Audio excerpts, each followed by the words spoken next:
1조 원을 올리는 기업은 대략 500여 개 정도 되는데 300여 개가 재벌그룹 계열사가 대부분을 차지하고 있습니다. 중소기업의 경우에 매출 1조 원을 올린다는 것은 거의 신화를 이루는 것이나 다름없다 이렇게 볼 수 있습니다.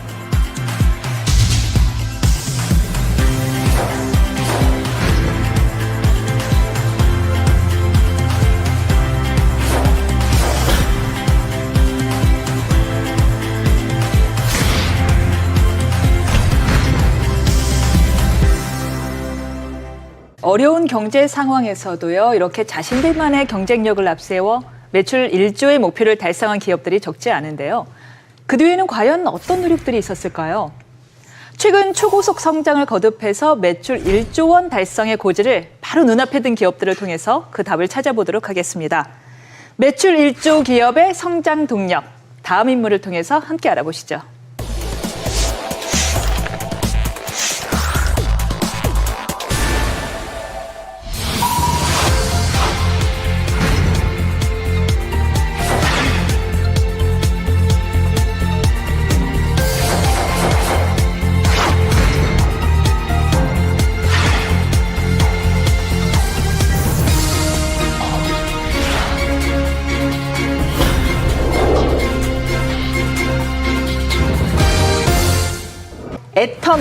애터미의 박한길 회장이 첫 손에 꼽혔는데요.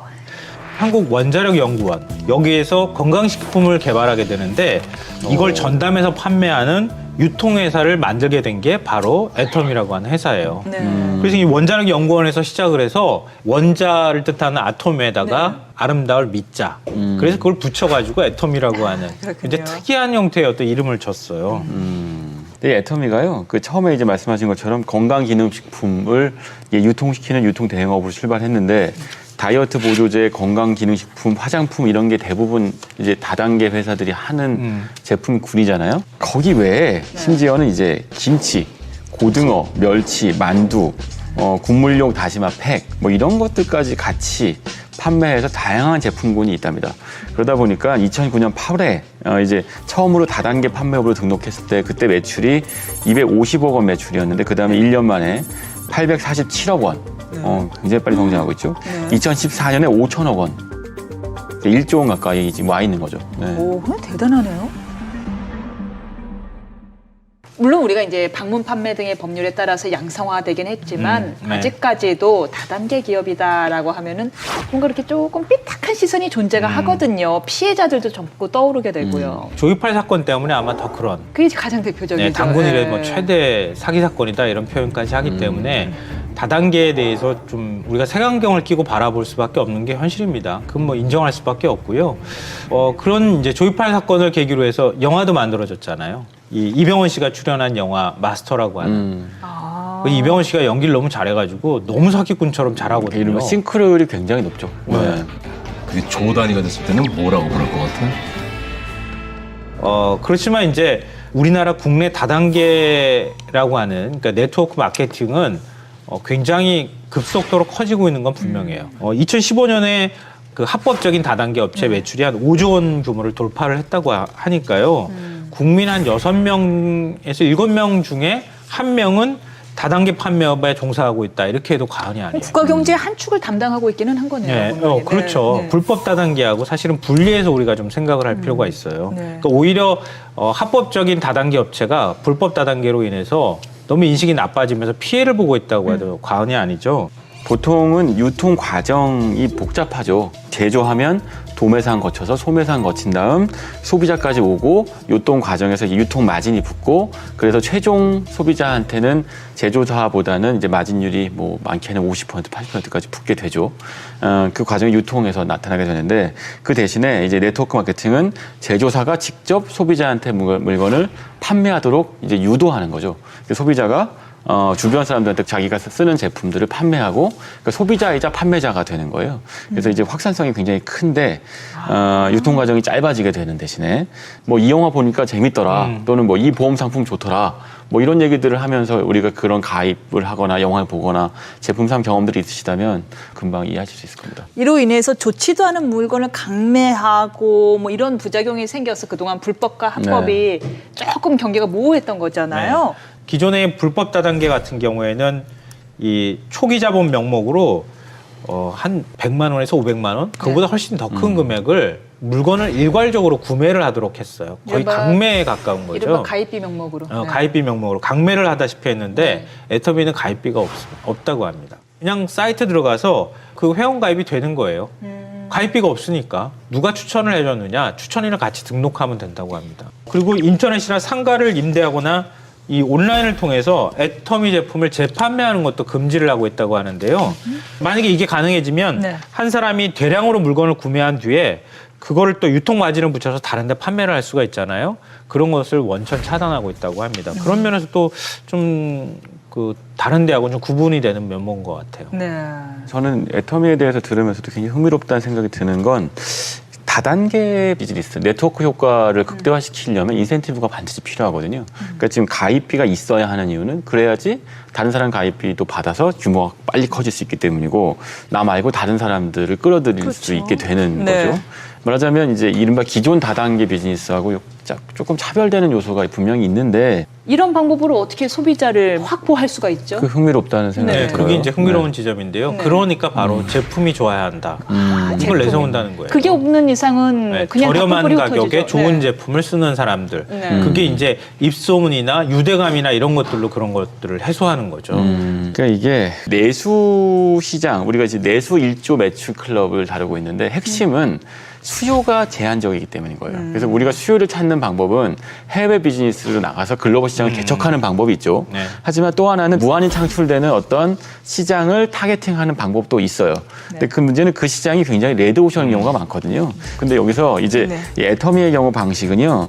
그런 식의 그 레드오션 안에서 이걸 쓰면 나도 좋고 주변 사람도 좋으니까 자꾸 점점 애터미 제품을 주변 사람들한테 권하게 되는 방식으로 그 시장을 잠식해가는 방식을 쓴 것 같습니다. 결국에는 생필품 시장은 워낙에 레드오션이기 때문에 아주 질이 좋거나 아니면 뭐 내 질도 어느 가격이 정도 아주 다 싸거나. 비슷해. 네. 아주 싸거나인데 네. 보니까요 이 애터미 제품들이 실제로 아주 싸더라고요. 이 뭐 칫솔 하나가 990원이라고요. 네. 헐. 네. 그래서 바로 네. 지금 애터미식 방식이 저성장 시대, 제로 성장 시대에 맞는 거예요. 저성장 시대에 접어들면 호주머니에 돈이 없잖아요. 굉장히 정보력은 많아졌고 인터넷에 들어가서 찾아보기도 하고 그런데 제품 가격은 싸야 하잖아요. 지금 거기에 딱 맞는 거예요, 사실은. 그러니까 제품 퀄리티는 좋지만 제품 가격은 싼 이런 시장을 타겟팅으로 삼고 있는 거예요. 애터미의 경우에는 회원 수가 350만 명쯤 된답니다. 근데 그 안에서 이제 판매 수당을 받기 위해서 물건을 파는 회원 수가 극히 낮아요. 8% 정도 된다고 하고요. 나머지 91%죠. 92%. 실사용자들. 네, 실소비자에 가깝다고 합니다. 그러니까 그 얘기는 무슨 얘기냐면 제품에 대한 만족도가 높다는 거죠. 물건을 팔기 위해서 이 물건을 사는 게 아니고 내가 쓰기 위해서 물건을 산다에 가까운 것 같아요. 네.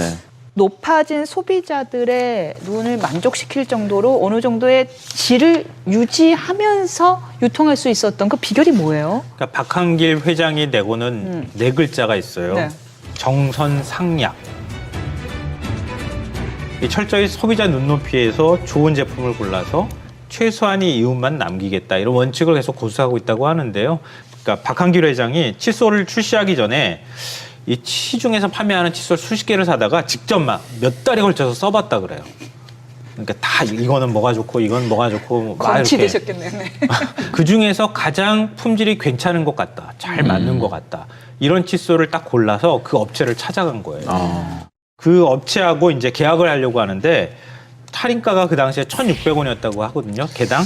이거를 990원에 나한테 팔아라. 이렇게 얘기를 한 거예요. 그럼 안 팔죠. 당연히 안 네. 팔지. 그 업체 입장에서 1,600원짜리를 990원에 누가 팔겠어요. 그럴 때 이 내세운 조건이 있다고 합니다. 첫째, 칫솔을 연간 1,000만 개 우리가 팔아주겠다. 네. 둘째, 원료값을 성금으로 지불하겠다. 이렇게 약속을 했다고 합니다. 그러니까 업체 입장에서는 해볼 만한 일인 것 같다. 이렇게 해서 이제 납품을 하기 시작했던 거죠.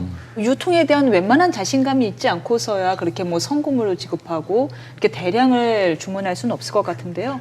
근데 한편으로는 지금 말씀하신 것처럼 싼 값에 많은 걸 주문하는 방식이 뭐랄까요? 홈쇼핑 채널이랑 유통 방식이 좀 비슷해 보입니다. 제조업체들이 가장 고민하는 것은 유통을 어떻게 시킬까죠. 유통이 제일 무서워요. 네, 그것 때문에 유통하려고 뭐 대형 유통마트에 들어가서 그 좋은 자리 차지하려고 비싼 값을 내는 거 아니겠습니까? 네.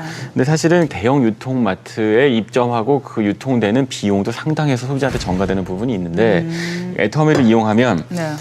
그 비용이 절감되는 거죠. 그 덕분에 제품값도 싸지게 되는 거고, 그러니까 유통망을 이용할 만한 가치가 있다고 보는 거예요. 아까 이제 칫솔 저도 990원짜리가 1000만 개라는 얘기는 좀 놀라운데 대규모 대량 판매 유통망을 확보한 덕분에 애터미하고 계약을 맺으면 그 제조업체가 상당히 큰 대박이 나는 경우들이 많다고 합니다. 예를 들면 그 칫솔 업체죠. 디오텍 코리아의 경우에는 네. 그 납품 전 2009년에는요 매출이 5억 4천만 원 정도였대요. 2014년에 99억 원이랍니다. 엄청난 성장을 그렇죠. 했죠. 이런 사례들이 꽤 있다고 하는데요. 이런 거 보면 유통망으로서 애터미의 파워가 좀 입증되는 부분이 있는 것 같네요. 네. 국내 1호 연구소 기업으로 등록된 콜마 B&H라고 하는 기업이 있는데요.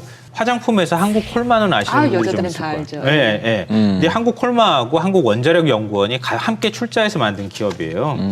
건강기능식품하고 고순도 화장품을 만들어서 애터미에 납품을 이 기업이 했어요. 근데 2016년, 그러니까 작년 기준으로 해서 시가총액이 9,700억 원대가 됐다고 합니다. 아, 상장 기업이에요? 그래요?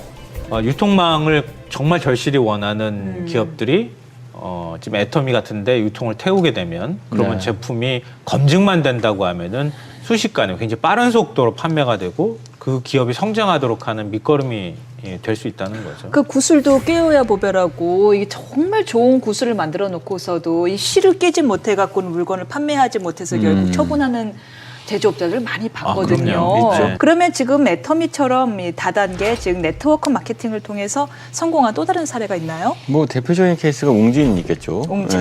그러네요. 웅진은 뭐 네. 방판의 뭐 교과서 같은 네. 곳인데 네. 97년 외환위기 때 매출이 급감했을 때 그때도 방문 판매 덕분에 이 위기를 극복했어요. 웅진을 구하는 건 늘 방문 판매인데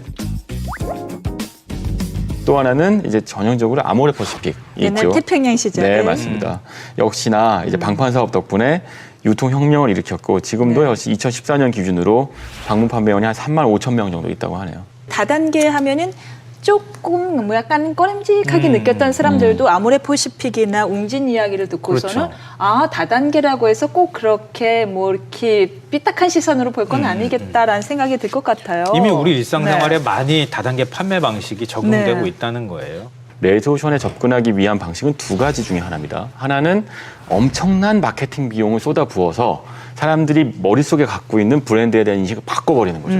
이른바 이제 그 공중전이죠. 융단 폭격을 해서 시장 판도 바꾸는 방법이 있고 아니면 이렇게 다단계, 이건 제가 느낀 게릴라전 같은데 무슨 얘기냐면 그 시장 틈새로 들어가서 사람 면대면으로 이거 내가 써봤더니 너무 좋더라 라고 이야기해서 하나씩 바꿔나가는 방식인 거예요. 진짜 게릴라전이네요. 애터미의 경우에 사실은 후자, 게릴라전을 벌이는 기업이고 그거에서 성공한 사례인 것 같네요. 물론 요즘은요 온라인 판매, 온라인 방판, SNS 방판 이런 식으로 면대면의 페이스투페이스 접속이 없는 형태의 방판도 늘어나고 있죠. 온라인 시대가 온 바람에 오히려 다단계 유통이 좀 더 양성화되는 데 도움이 되지 않았을까 싶습니다. 지금은 질이 담보가 되지 않는 이상 말만으로는 더 이상 소비가 퍼지지가 않으니까요. 온라인으로 다 뒤져보니까. 네. 그러니까 오히려 다단계 업체들이 실력으로 승부할 수밖에 없는 이런 시대가 오고 또 양성화에 일조한 게 아닌가 싶습니다.